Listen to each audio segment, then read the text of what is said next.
Face à la dégradation de la situation sécuritaire, 18 organismes politiques de défense des droits humains et autres, et un certain nombre de personnalités, ont appelé à une réaction d'autodéfense de la part de la population.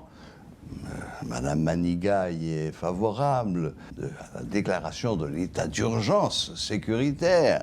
D'autres encore, Ashley Larac, on les a entendus. Pour parler de cette avancée, de cette nouvelle voie, nous avons avec nous ce soir en présentiel sur le plateau de Métro News le coordonnateur du collectif 4 décembre en la personne de Jean-Robert Argan. Bonsoir Jean-Robert et bienvenue à Métro News. Et merci de l'invitation Serge, c'est quand même avec plaisir que je partage le plateau avec un de mes condisciples. Bonsoir, téléspectateurs. Bien, bon, alors, donc, Jean-Robert Argan, vous avez pratiquement lancé un appel à l'autodéfense.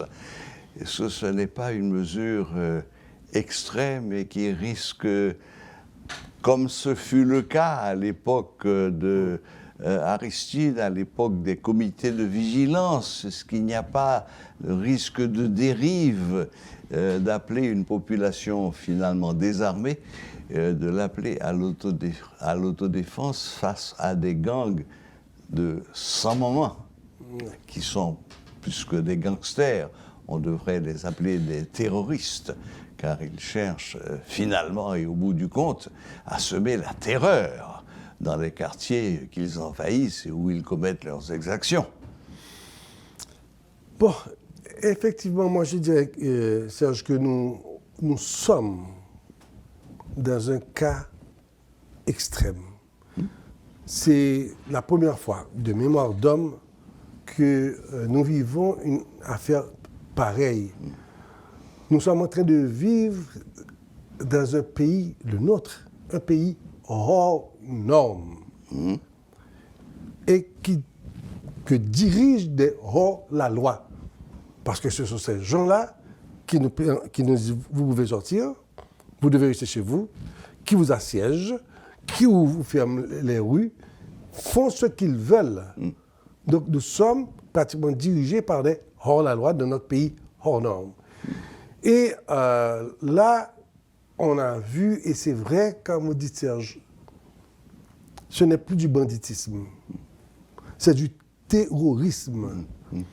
Quand on voit les images sur les réseaux sociaux de ces scènes, je dirais, sataniques, diaboliques, c'est effroyable. Et quand on pense, alors le problème, c'est pas que ça ne s'arrête pas là, sur le moment même. Parce que quand on pense qu'il y a des enfants qui peuvent voir ces images-là, ces enfants sont marqués à vie. Tout comme ces enfants qui vivent et qui entendent et qui vivent la symphonie des balles. Donc c'est une situation totalement affreuse. Et nous sommes vraiment arrivés au bout. Au bout, et on doit se rendre à l'évidence que ceux qui dirigent notre pays sont d'abord ceux-là qui nous disent « débrouillez-vous ». Ceux qui sont préposés à assumer la justice vous disent « débrouillez-vous ». Comme ça me rappelle le défunt président Préval qui dit « nagez pour nous sortir ». Aujourd'hui, là, on a un carrefour. Ou vous fuyez, ou vous vous défendez ou défendez votre famille. Nous pensons que la fuite n'est pas l'option. Parce qu'on n'a pas de pays de rechange. Il nous faut faire face à cette situation. Faire face non seulement à ces terroristes, mais faire face à une gouvernance qui ne nous donne pas l'appui qu'elle devrait nous donner pour mener cette bataille. Aujourd'hui, il devient inévitable, au fond, c'est une obligation pour la société civile qui est laissée pour compte. C'est à elle de se défendre. C'est à elle de se défendre. Et se défendre, ce n'est pas aller se cacher, ce n'est pas aller se réfugier, ce n'est pas aller dans un pays étranger. C'est voir le mal là où il est et trouver les moyens de colmater cette brèche, les moyens de résister, parce qu'il s'agit quand même de pays. Parce que ce mal est certainement passager.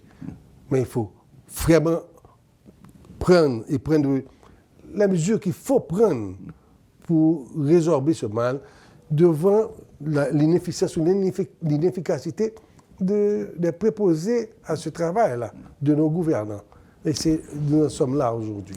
Pour aller dans votre sens, Jean-Robert Argan, il y a certains quartiers qui ont, même avant cet appel, décidé de résister et qui, semble-t-il, l'ont fait avec un certain succès. C'est le cas de Solino. On me dit, il y a des gens, des amis qui habitent, des connaissances à moi, qui habitent Solino et qui m'ont dit qu'ils se sont organisés en autodéfense et gare aux gangs qui auraient l'idée de venir réitérer les massacres qu'ils y ont commis. On m'a dit aussi que c'était un peu la même chose à Malik, où les habitants de cette petite commune tellement agréable de la périphérie de Pétionville ont également... Ils ont fait sément, comme on dit, que jamais plus cela n'arriverait. Mais, je reviens à ma question initiale, Jean-Robert Argan. Est-ce que demander aux gens, à la population, qui, par définition, est désarmée, elle a quoi à sa disposition? Peut-être quelques manchettes, quelques roches, parce qu'on en trouve partout en Haïti, quelques bouteilles qu'il pourrait remplir d'un liquide quelconque. Est-ce qu'il est raisonnable de demander à cette population de s'organiser en comité de vigilance pour faire face à ces terroristes? Est-ce que ce n'est pas les envoyer à une mort certaine qui n'arrangerait rien au bout du compte? Eh bien oui, écoute, est-ce que c'est raisonnable, Serge, Oui, de demander... raisonnable? Est-ce que c'est raisonnable de demander à ces gens de s'asseoir et d'attendre que ces terroristes leur arrivent dessus et les canardent? Ah, évidemment. Okay. Donc maintenant, on est au point, c'est ou bien eux, ou bien les terroristes. C'est choisir entre la peste et le choléra. Maintenant, lorsque, en plus de ça, l'autorité en place vous demande de vous défendre vous-même, ça veut dire quoi? Ça veut dire que débrouillez-vous, comme vous voulez, comme vous pouvez. C'est ça. Nagez pour une sortie. OK? Oui. Nagez pour une sortie. Oui. Maintenant, c'est absolument important de prendre des mesures. Il y a des quartiers qui ont déjà commencé à s'organiser pour ça. Oui, oui. Il y a un moment, ils avaient attaqué Vivi Mitchell à un certain moment. Vivi Mitchell s'est défendu et a repris leur zone. Maintenant, ça ne va pas se faire du jour au lendemain, mais il faut se préparer. Il faut se préparer, sachant que ce n'est pas évident que les forces légales qui devraient être là pour vous défendre seraient là vraiment pour vous défendre. Donc, il faut commencer par là. Donc, il faut que les gens prennent conscience que leur vie et leur survie, et la survie de leur famille, de leurs amis, de leur quartier, ça dépend d'eux. Et quand on est plusieurs, on n'a plus de chance de réussir que quand on reste seul à se laisser canarder et... Jean-Robert Argan, qu'est-ce que l'état d'urgence sécuritaire peut apporter de positif? OK. Il y a, en fait, en parlant des positions, c'est ça, des propositions que nous avons faites.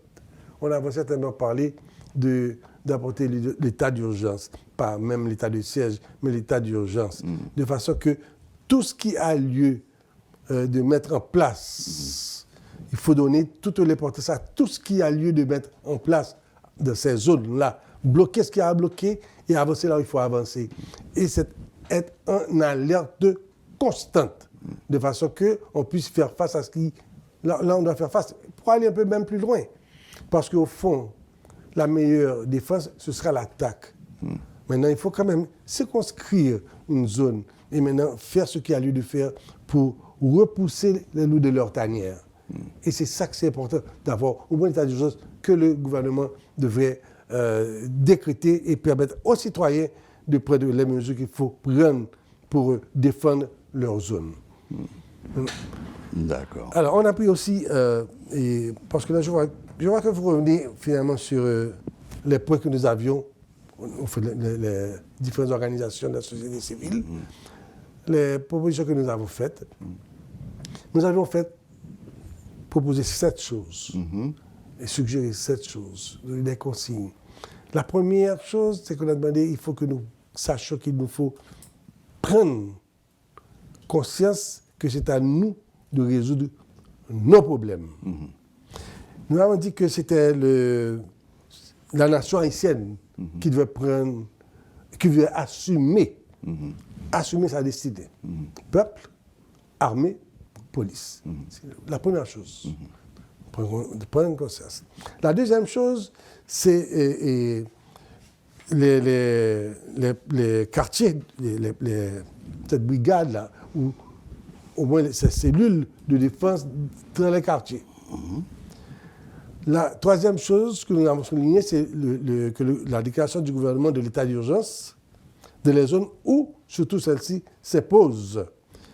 Et même aller plus loin et à faire un appel sous le drapeau. Parce qu'aujourd'hui, nous sommes pratiquement en guerre.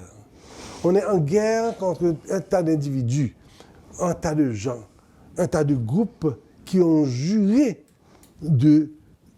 d'éclater notre pays, de détruire notre pays, de détruire le nègre haïtien, de détruire la nation haïtienne.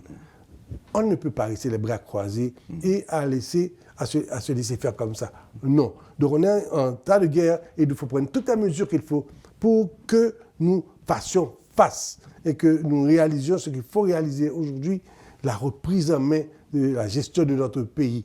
Parce que notre pays, comme je disais tout à l'heure, c'est un pays qui est totalement hors norme et au niveau gouvernemental, enfin, au niveau État, il n'y a pas un élu dans la gouvernance du pays. Toute petite parenthèse, Jean-Robert, est-ce que cette attitude très patriotique est une indication que de votre côté, vous êtes opposé à toute intervention militaire internationale sur le sol haïtien? Mais commençons par faire notre travail, nous autres. D'accord, Okay. mais il en est fortement question. OK, maintenant, oui. Il y a eu une demande officielle. Bon, l'ONU y a répondu. Oui, on sait ce que l'ONU a fait déjà. On sait, okay. on sait. Non, Serge, je dois vous arrêter non, là. Question de principe. Non, je vais vous arrêter là. Et remettre à l'étranger le soin de venir résoudre votre problème n'est pas une solution. Non. OK? Non. Maintenant, comme il ne s'agit pas de remettre... Il s'agit d'avoir une force suffisante qui vienne suppléer les carences de la PNH qui, à l'évidence, n'a ni les moyens en hommes, ni les moyens en matériel pour faire face aux terroristes. Vous savez, je ne dirais pas aussi vite en besoin pour dire que c'est pas capable. Nouveauté. Parce que il ne s'agit pas de répliquer les erreurs de la MINUSTAH. Bon. Okay. Et oui, non, mais d'avoir une force d'experts qui serait là pour renforcer, pour correr, pour bajarette. Il y aura une constante qui est définitivement la défense de leur histoire à eux. Je ne pense pas que ces gens feront quoi que ce soit de vraiment positif pour nous autres. Voilà. Donc, okay. En d'autres termes, vous préférez définitivement avoir recherché nos ressources nationales avant éventuellement... Exactement. Commençons par faire les choses, nous autres. Parce que, pourquoi je dis ça? Je ne suis pas militaire, je suis petit-fils de militaire. Mon grand-père fait un général d'armée. Mais il y a une chose qu'il faut comprendre. En parlant à beaucoup de policiers et en parlant à des militaires de forces armées d'Haïti, ils vous disent de leur donner, au fond, l'appui qu'il faut, ils arriveront à résoudre leurs problèmes. Mais je pense que ce serait quand même les insulter que de donner une force militaire pour venir faire ce travail-là pour eux. Avec eux, pas pour eux. OK, bon, éventuellement avec eux. Mais nous aurions souhaité qu'eux-mêmes, ils engagent leurs histoires. Et c'est pour ça que, au fond, peut-être qu'ils n'ont pas tout ce qu'il faut, peut-être. Mais il y a une chose qui se dessine, si vous voyez. Il y a des gens, il y a des groupes qui, par exemple, disent, OK, ils vont donner des fonds pour que l'armée ait le matériel, etc. Ouais. Et il y a d'autres. Donc finalement, il y a un appel à une participation nationale. Ceux qui sont là, peut-être qu'ils n'arrivent pas à réagir. Pourquoi? Parce qu'il y a peut-être une main politique qui les lie. Bon. Maintenant. Et non, je parle beaucoup comme ça, parce que, Serge, Oui, mais... ça amène autre chose. Dans un point que nous avons souligné, dans cette note-là, nous avons souligné le point pour Haïti, de pouvoir identifier tous les pays où Haïti peut trouver matériel, équipement, etc., pour pouvoir et donner ce qu'il faut aux forces légales. Ce qui a été longuement discuté lors du récent 28e congrès ibéro-américain. Un certain nombre de nations, je ne sais pas si vous avez entendu l'interview que j'ai eue avec Jean-Michel Carrois hier, où vraiment Haïti était au centre de ce congrès ibéro-américain. Est-ce que Haïti était de la discussion? J'imagine que oui. Ibéro-américain, on ne pouvait pas être absent. Bon, peut-être. Yeah. Mais non, mais là, il y a plusieurs pays, là, le Chili, etc., qui ont dit que ça ne peut pas durer. Mais non, parce que... Et avant ces pays-là, il y a eu le grand absent de ce 28e congrès, qui est le Salvador, qui lui a résolu le problème. Oui. Et c'est justement, et c'est vrai, c'est pour ça encore, c'est l'un des points... Mais ils ont une armée solide. C'est l'un des points que nous avons souligné aussi de nos demandes. Nous avons dit qu'il faut répondre, il faut accepter cette aide offerte par les pays de la région, notamment le Salvador. Bien sûr. Ce que ça va donner, bien sûr, c'est à voir. Et un avant-dernier point que nous avons fait ressortir de notre note aussi, c'est le retour vers l'Union africaine aussi. Et les pays africains qui peuvent apporter aussi leur quote-part. Et comme dernier point, et ce point-là, c'est le point crucial. Aujourd'hui, les forces légales ne réagissent pas.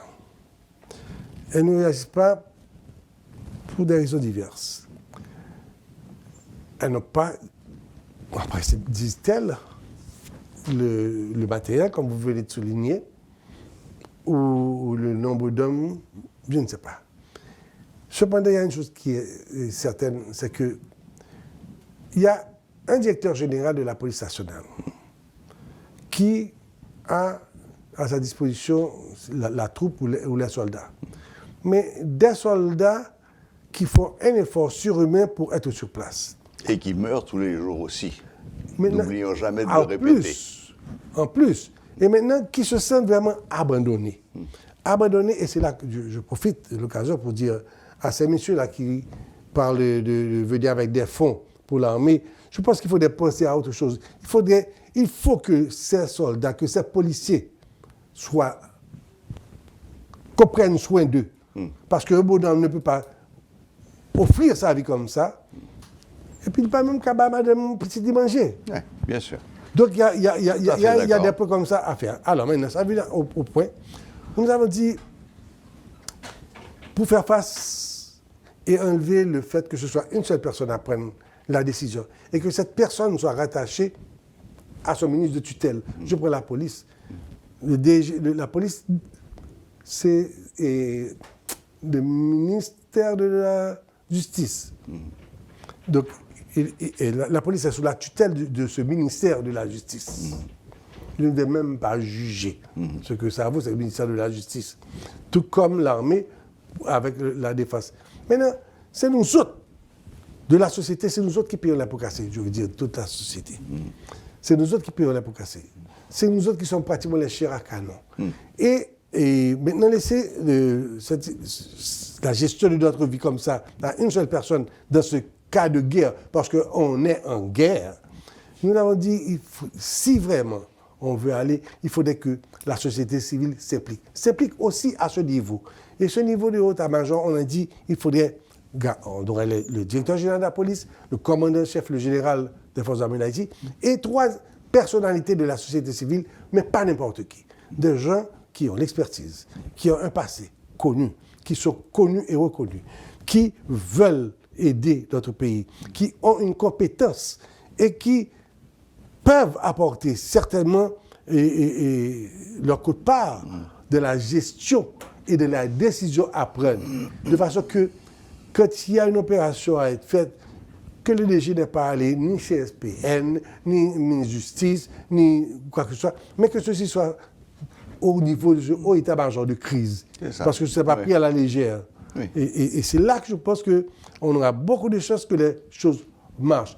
Ce que ça donnerait de plus, quand on a des gens qui inspirent confiance, par exemple, on prendrait ces trois personnes qui inspirent confiance, la population, à ce moment-là, apportera l'outil le plus important, ou sinon aussi important que l'arme elle-même, le renseignement. Parce que la population se sentira en confiance et pourra s'ouvrir, et ça aidera énormément à au état-major de crise de venir avec des résultats. Fondamental. Nous lançons encore un appel à toutes les organisations de la société civile, à toutes les organisations religieuses, parce qu'aujourd'hui, plus que jamais, ce n'est pas acceptable que l'Église catholique se retire de la scène. On a besoin de l'Église, on a besoin du vaudou, on a besoin de toutes ces organisations-là, parce qu'il nous faut avoir un pays. On a besoin de ce support-là. Il faut que tout le monde mette la main à la pâte, parce qu'on est tous des victimes potentielles du terrorisme, et ça, on ne peut pas l'accepter. Voilà, c'était M. Jean-Robert Argan, coordonnateur du collectif 4 décembre, qui venait nous parler de cet appel lancé par 18 organisations de la société civile pour finalement essayer de réveiller chez la population haïtienne un sens du patriotisme suffisamment élevé pour que cette population elle-même se dresse contre les assauts mortifères de ces terroristes.